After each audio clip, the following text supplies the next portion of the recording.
past district director to work with us on a special activity called Moments of Truth.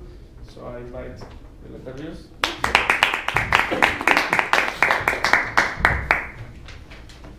I think it's been 6 months since the last time I was here, give or take. And last time our session was really interesting because it was just 3 people. So it was basically one part was giving a speech and the other part was evaluating. But we got the point across. So today what we're going to do is a very special activity called Moments of Truth. Now, Moments of Truth is not like a confession.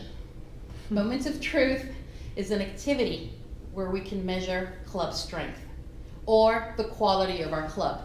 Now, if I ask Monica, which is the best club in the district, what would you say? Ours. No. Okay. And I will call that. Antonio, which is the best club in the district? GE Monterrey. Now, this is talking about club pride because there's no place like home, or there is no better club than my club. But if you have the opportunity to go to other clubs, you'll be able to see that they do things different than we do. Maybe it's not right or it's not wrong, but in that difference is where we can actually see how we can grow as a club. Now, Toastmasters has created a certain specific list that can tell you exactly what to look for when you want to say, my club has the best quality. And I will bring something I lost. I was so worried about losing it that I think I Point just... here. Point here? Yeah. There we go. Has your area director come and visit? Yes. Or have you been in a meeting where an area director has been at? So your area director comes and visits your club and he has a little report he needs to fill out. Now that report is based on Moments of Truth. Now the tool, Moments of Truth, is basically focused on honest feedback, but your main impressions. And those impressions are what will tell us what the club does right and how the club can improve to make it a top quality club. Now, if I ask you, in your experience, give me one characteristic of a club with high excellence. Membership. Membership. Is there anything else that you expect in a good club? Educational achievements. Educational progress. Is there anything else? Honestly. I'm sorry? Honest with all the... Honest feedback? Okay, honest and open feedback is good as well. What else? There's something... Organization. It's organized, but there's something else that's missing. I mean, we're organized, we have our good speeches, we're honest in our feedback, but there's stuff. What makes a club a club? It fulfills People. the 4 values of Toastmaster. It fulfills the core values, but people. And you have to have communication, and you have to have that special bond that actually makes your club like your second family. And usually when you go to Toastmasters or you go to your Toastmasters club, it's your special time to grow, to learn, and to bond with other people. So each Moment of Truth gives us the opportunity to actually work on a positive first impression. What does a high quality club have? Now you already mentioned membership, celebrates and encourages achievement, just like Monica said, provides supportive and fun environment, just like, I'm sorry, I didn't catch your name. Carolina. Carolina said, professionally organized meeting with variety, which we already discussed. Club officers are trained in all aspects of club quality. I see we have 3 club officers here today. Members have access to mentoring programs. Members are provided with evaluations that help them grow, like Carolina said. And members are motivated to achieve their goals. Now, I checked the CP this morning, and I think the club is doing good. We just need to work a little bit on membership, but my first impression when I saw the dashboard was that GE continues to work on helping each one of their members achieve their own excellence, whatever they call it. So now, before we continue, I'm going to share this with you. Can you do me a favor and pass one back? Could you do me a favor? Sure. And while those sheets are being shared, I am going to share this with the club officers. Can you give this one to me? Moni, could you do me a favor and pass this back? Thank you. So why the difference? You see, for us as members, it's important to know how we contribute to club excellence. But to club officers, it's important to give each other a grade. Because what we can't measure, we can't improve. So anyone that knows anything about Toastmasters has an impression. There was a guest today, right? Yes. What was the first thing that you thought when you walked in the room?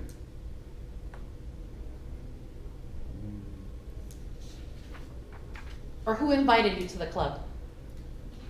Learning. Okay. So you expect to walk out learning at least something new. Perfect. That will be your expectation. Do you remember when you visited your first club, Antonio? Yes, I do. What did you expect? I expected to be to have a friendly environment where I could grow. Okay. Have you received that? I did. Good.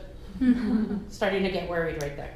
Okay, so basically, anyone who comes in contact with the Toastmasters Club or the aspects are what we take away. Those are our moments of truth. So these are the basic outlined items that make up our moments of truth.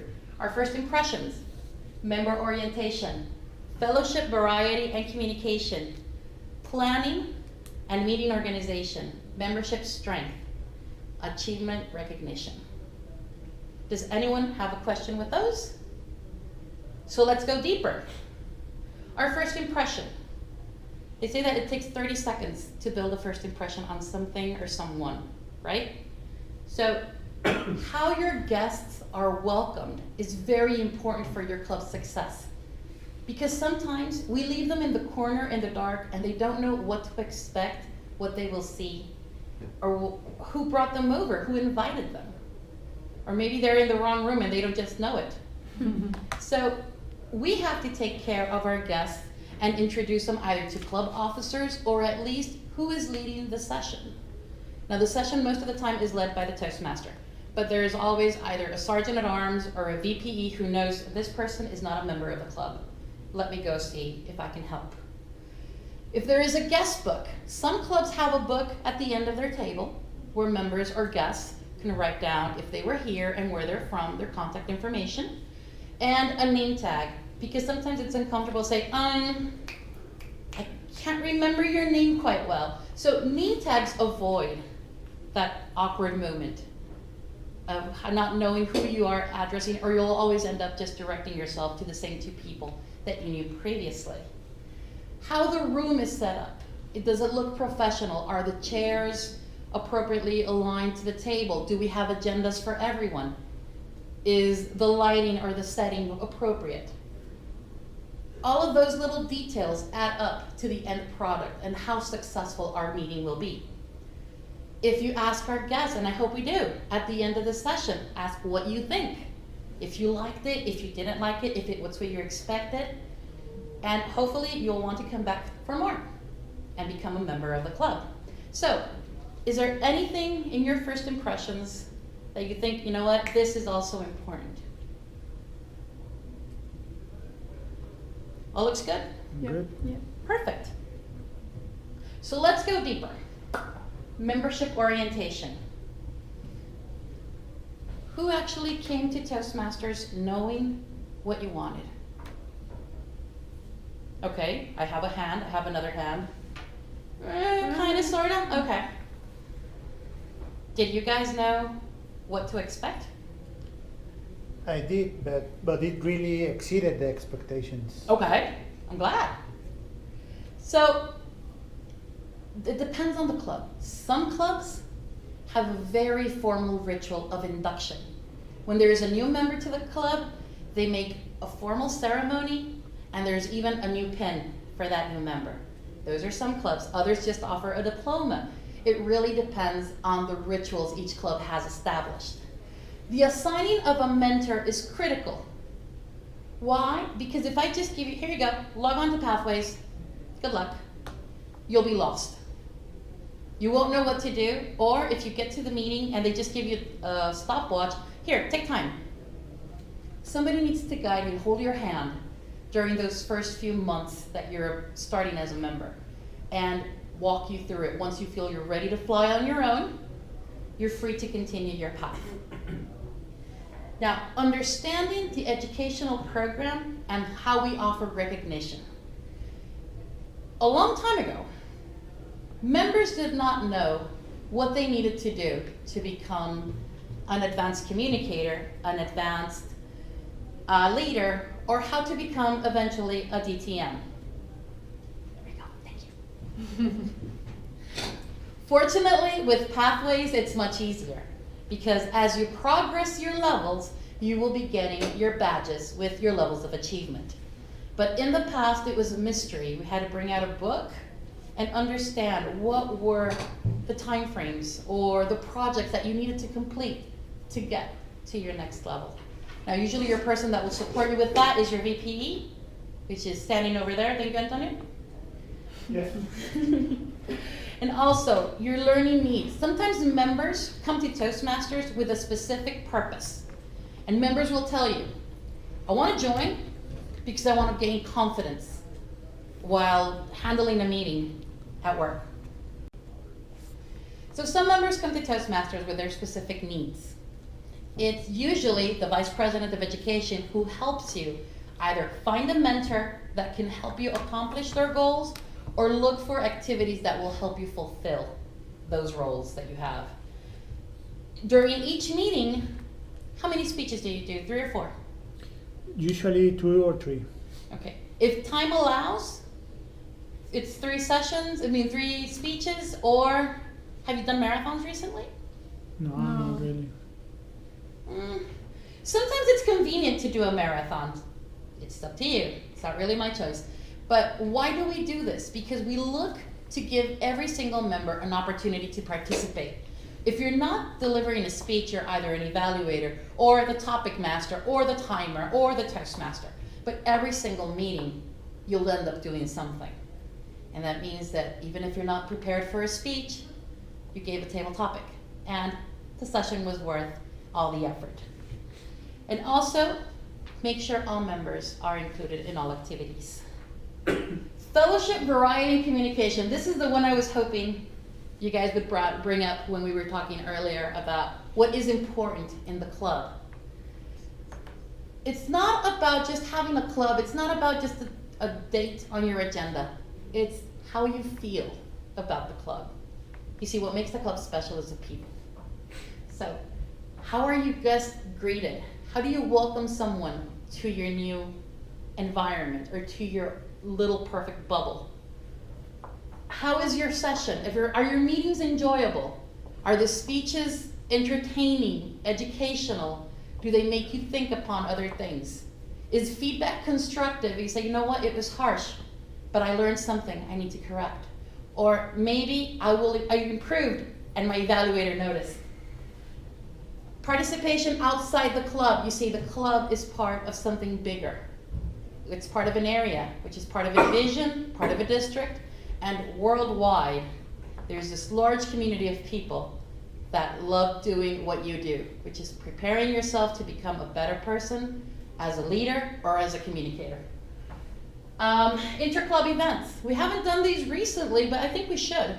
It's getting together with the other clubs in the division and having a joint meeting.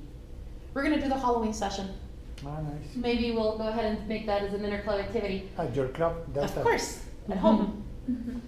And if the club or your vice president of public relations likes maybe the website, or since you're a corporate club, if there is an intranet post, or anything that you do, make sure it's done constantly, consistently, and regularly. It's not, I'll do it in January, and then by December we forgot what we were doing. It's every time, all the time. Program planning and meeting organization. Every week, I'm pretty sure Antonio, as your VP, tells you there are these roles open, who wants to participate. But there are also clubs that actually, they have a list. So what they do is, next week, A, B, and C are going to prepare their speeches. And D, E, and F will be the evaluators. It really depends on what works best for your club. But the ideal is to be planned in advance and not arriving to the meeting room, who's gonna do what? In fact, it is common courtesy, if a member will not make it and does not, knows they can't commit to the meeting, say, I'm not making it, but someone else will take my role, and say who that other person is. Members are prepared to do anything or any assignment. Whether you're prepared for a timer, you don't need to be a grammar expert to be a grammarian. You don't need to be an expert at improvising to be table topics master. You don't need to be a chief evaluator to be a good general evaluator. I mean, every member can do every single role. All projects are manual projects. Now, has it ever happened that you have a member and he's really good at speeches and he just wants to talk all the time, or she just wants to talk all the time, but there's no progress? It's not with any specific objectives. It's not with any specific purpose. It's just because the individual talks pretty and the others enjoy it.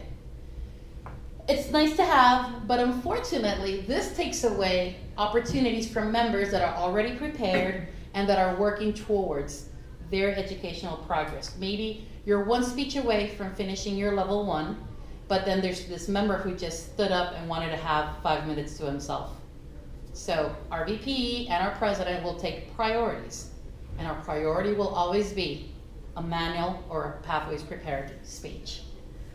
Meetings start and begin on time, whoever is there, and if we need to end earlier or later, it will be announced, because time is the non-renewable resource and precious.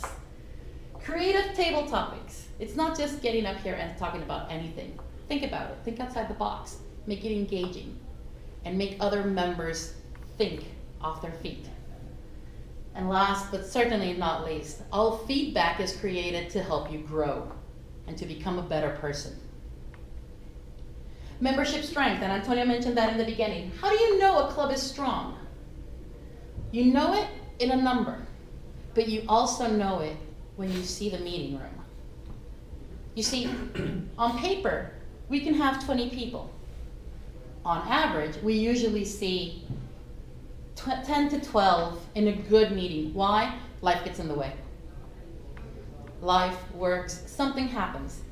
It doesn't matter, because the club is prepared to embrace all the roles and the session doesn't stop. But a strong, healthy club has 20 or more people. And we're 27, aren't we? 33. 33. I left off in 27. Thank you for correcting me. Members are retained. Now I'll have to ask a question, and I'm sorry, Antonio, how long have you been a Toastmaster? 5 years. 5 years. How long have you 3 belonged to months. this club? 3 years. Monica, how long have you belonged to this club? 1 year and a half. 1 year and a half. Has anyone else belonged to this club more than 6 months? Jesus Okay, and Jorge. wonderful. So it's not just people that come and go really fast. Members actually want to stay. And probably the only reason that they would leave is because they're working someplace else and the company doesn't allow it. But they're still here after all this time. You ready, TM and Monica? What level are you at, or where are you at? Advanced Pathways level 2. Okay. and advanced communicator bronze. So even if she's been here for a full year, she's still learning, she's still growing. There is something still to do. Promoting the club in the organization or the community. Now, I heard that you had a very strong membership building campaign. I think it was at the end of last year? Yes. Okay. So how do you promote the club outside? How do you bring people that are right now in their offices or maybe on their lunch break? How do you bring them to spend 1 hour of their life here and make it consistent and continuous? The club programs are varied and exciting. It's not every day you get a review of Moment of Truth. It's not every day that you have a Halloween session. How does the VP and the club keep it exciting and say, I want to go back next week because this is going to happen? Toastmasters sponsoring new members are recognized. So Toastmasters has this program called the sponsoring program. If you as a member are a sponsor of 5 other members or 10, you get a very handsome pin as recognition, and that doesn't come from the VP or the club. Toastmasters International directly sends it to your mailbox. How many pins you have? One for 5 and one for 10. So you've actually sponsored 15 members. Congratulations. Antonio, do you have some of those? Never marked, check marked the sponsor. Oh, come on. I need to talk to your VPM then. Regular membership building programs. You see, Toastmasters has 3 organizational membership building programs. But what does the club do? Does the club do any activities to promote membership or promote the benefits of Toastmasters? So it's not just depending on what's already written by the organization, it's what can we do? Achievement recognition. Now, who does not like a pat on the back? Especially when it was something good. Everybody loves it. Everybody loves a moment of the spotlight. Or at least that someone acknowledged that you did something good. So the first recognition is actually getting the award under your name, and that relies on your VPE. As soon as you finish whatever you're doing, the VPE must mark checked, whether it's your Pathways level or the traditional program. But Pathways lets us do something very special.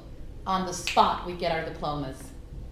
And you can share them on social media, you can share them in your intranet, or you can print them and bring them here to the meeting. You can also award yourself badges within Basecamp. Basecamp has like a little personal profile, and you can add a little badge of recognition for your peers or your other club members. There is a progress chart, and this really depends on your style. Maybe there are some clubs that actually have it on the wall. There are other clubs that have it in a digital Excel file, and everybody just shares how much we've progressed or how far we are to becoming a distinguished club. Hey, there we are. May I? Sure. Oh, this is individual tracking. So this is how you're tracking everyone's progress? Mm-hmm. This is real? Yes. Oh my. There's a lot of level 1s. Congratulations. And more to come. You've really grown. Well, I hope to continue on to level 5. This will be very interesting for the club. Also if you have a club member that is part of the area, the division, or the district, have them being acknowledged. Because sometimes they don't know what their responsibilities are. You just hear about it. Oh, they're area director. Oh, they're the division director. But you don't know what they do. And we don't acknowledge their role as they are. Of course, our membership and our progress is announced anywhere we can announce it. Do we announce it on the intranet or do we have Facebook? By email. By email. Email, Jammer, Jammer now. Yeah. Jammer is and Facebook. our internal Facebook. Okay, but it works. And I'm pretty sure that just because someone else saw a recognition diploma or an award, someone might be curious on what is that all about. And they'll probably step in asking, I saw this on, you said Jammer? Jammer. I saw this on Jammer, I want to know more about what it is. Now DCP, which is the Distinguished Club Program, is actually our other tool that we use to schedule our progress. How many members are going to grow to level 1? How many members are going to grow to level 2? How many members will achieve X, Y, Z? But usually, on average, here's something very interesting. To you, what would be a successful club? A club that has all awards by 1 member, or a club that has all awards by 5 or 6 members? The second. Distributed. one. Yeah. Distributed. Why? Because all members are actually adding their own personal progress as part of the club's success. Because there is no me in team. So it's everyone contributing to the club's success. Is there any question on DCP? Monica, Antonio, have you shared DCP with the club and how it works? Yeah, a couple of times we have. Okay. So how well do we do this? This is a wrap-up. How well does Club GE Monterrey do their first impressions? How do we greet guests? How do we make sure everything is in order so that first impression will be, wow. How do we take care of our member orientation? So they already came in as a guest, they decided, yes, I want to join. How are you going to take care of that member? How will you walk him or her through the process? How do you communicate? Do you communicate by email? Is there a group in WhatsApp? Is there probably a bulletin board that you use? How do you talk to each other? How do you let yourselves know you're not going to be here or that you will be here and you want to deliver a speech? The channels need to be very open and very clearly identified. Your program planning and your meeting organization. And I know business will sometimes get in the way, and there's planning and there's end of year audits. But every single meeting needs to be planned because we need to know who is advancing, who is evaluating, and how long our meeting needs to be. Sometimes there are projects that are 5 to 7 minutes, but others are 20 minutes. Imagine if you say, sure, I'll schedule 3 20-minute speeches. That meeting will be more than an hour long, but if we're not planned or ready for it, we'll probably say, sure, let's have all speeches together. Membership strength. It's not just about having 20 members on paper. It's actually having them here, or most of them.